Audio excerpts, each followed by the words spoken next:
참 좋은 아침입니다. 조구쌤입니다. 기운과 기수련을 과학적이고 합리적이며 체험적인 시각에서 살펴보고자 노력하고 있습니다. 오늘은 기운을 개선하여 육체적인 문제에 긍정적인 영향을 미치는 행위, 기치료에 관하여 살펴보도록 하겠습니다. 기치료는 상당히 민감한 주제입니다.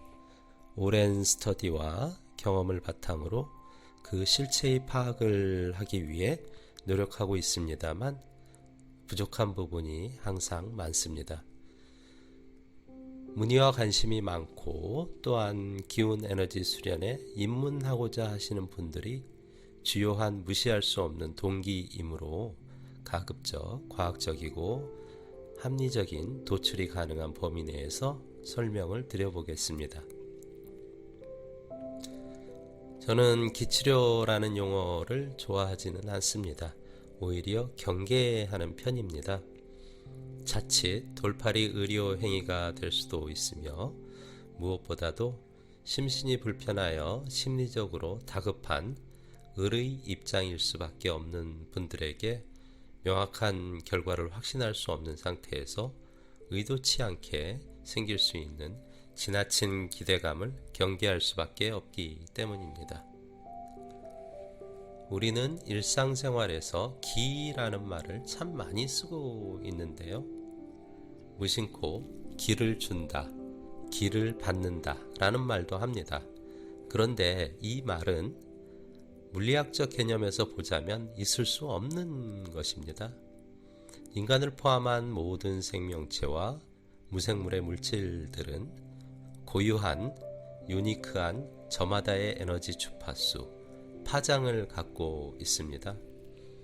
따라서 에너지란 주파수, 에너지란 물질은 주고받는 식으로 그대로 섞여 합쳐질 수 없습니다. 마치 돌과 쇠가 하나의 것으로 될 수 없는 이치입니다.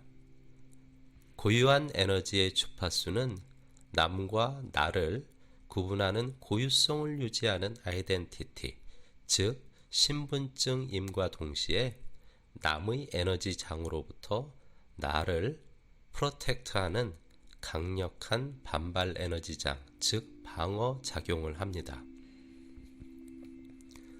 따라서 그 어떠한 경우든 기 에너지를 주고 받는다는 것은 있을 수 없습니다. 그러나 많은 기공사들과 기치료를 받는 분들 사이의 인식, 즉 나의 좋은 기운을 상대에게 준다 또는 좋은 기운이 들어와 나의 나쁜 기운을 정화한다, 그래서 치유가 일어난다 라는 것은 전혀 잘못된 비과학적 관념입니다. 나와 남, 기공사와 기공을 받는 분 사이에 일어나는 에너지의 기작은 기운 교감입니다.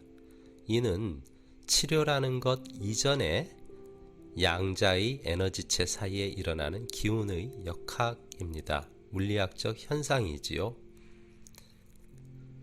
에너지의 교감은 기공을 하는 자와 받는 자 사이의 두 개의 다른 파동 간의 에너지 대화, 교감입니다.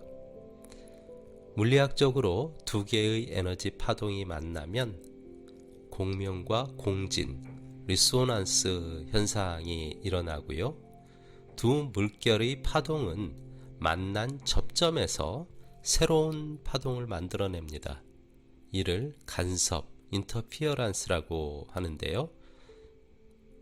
이 파동은 네거티브한 부분은 소멸되고 포지티브한 부분이 증폭되는 전혀 새로운 파동입니다.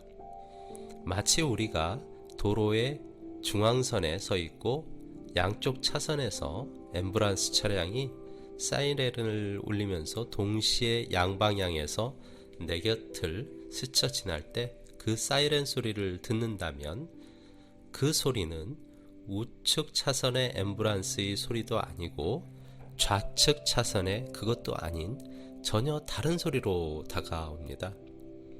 또한 잔잔한 수면에 두 개의 돌을 던지면 각각의 돌멩이가 일으키는 동심원의 물결이 형성되고 두 개의 파동이 서로 만나게 되면 접점에서 약한 물결은 소멸되고 강한 물결은 증폭되는 전혀 새로운 파동이 형성됩니다.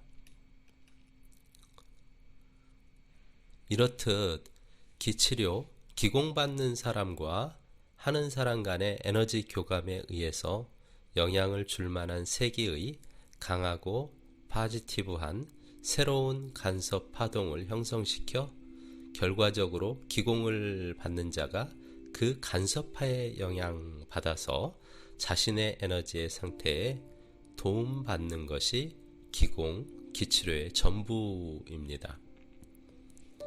제가 치료라는 말을 경계하고 잠재적으로 치료를 일으킬 수도 있는 에너지적 역학 현상인 기운 교감이란 말을 쓰는 것은 또 다른 이유가 있습니다.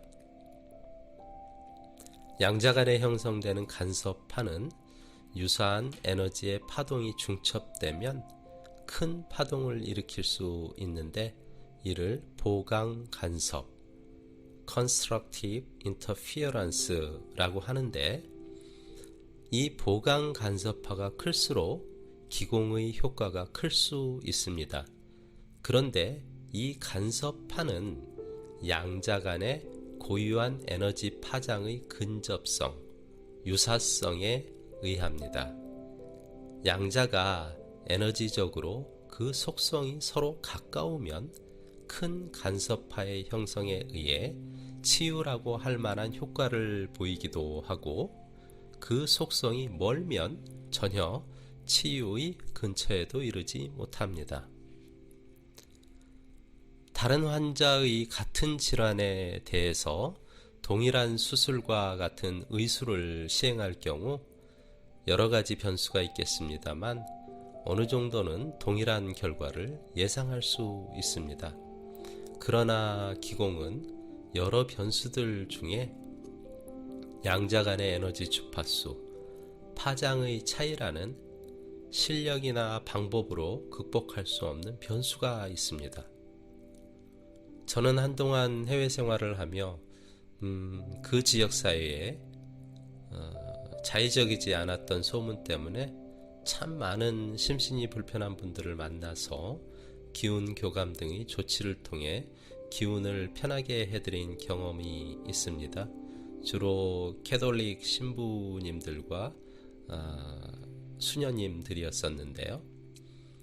그때마다 갖게 되었던 생각은 기운만으로는 좋은 결과를 갖게 되는 것은 행운이며 어느 정도는 복불복이구나 라는 것이었습니다. 저희 경험을 잠시 나누면 의학적으로 상당히 어려운 증상도 개선시킨 사례가 있습니다.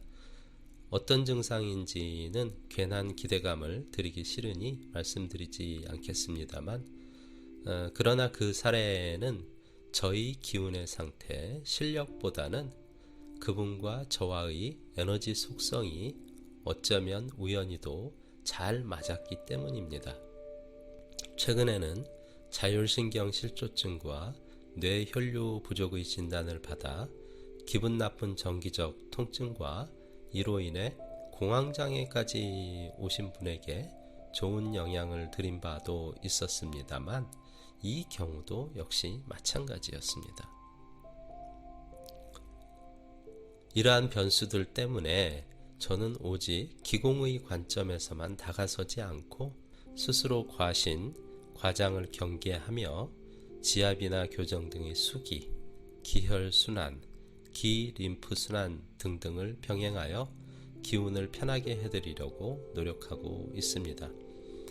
또한 무엇보다도 권유드리는 것은 기에너지 수련을 통해 어려움을 스스로 극복할 수 있는 생명력을 키우라는 것입니다.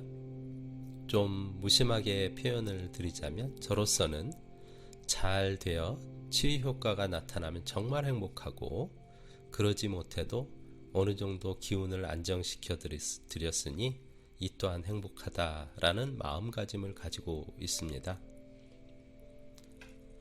결론적으로 당부드리고 싶습니다. 몸이 힘드시면 1차적으로 현대의학적인 처치를 믿으시고 의지를 하셔야 합니다. 현대의학은 인류의 과학 문명 중 가장 발달된 영역의 하나입니다. 과학을 믿고 의료 서비스를 충분히 받아보심이 좋습니다. 만일 여러가지 원인으로 의학적으로 해결을 보시지 못하셨더라도 혹여 신내림과 같은 비과학적, 신비주의적인 것에 너무 마음을 쓰지 않으셨으면 좋겠습니다. 기치료를 고려하시더라도 가급적 이성적이고 합리적인 사고를 바탕으로 판단하시길 바랍니다. 마지막으로 합리적인 의견이나 비판, 질문을 댓글로 남겨주시면 하나하나 정성껏 답변 드리겠습니다. 오늘도 함께 해주셔서 감사하고요. 기운 충만한 든든한 하루를 기원합니다.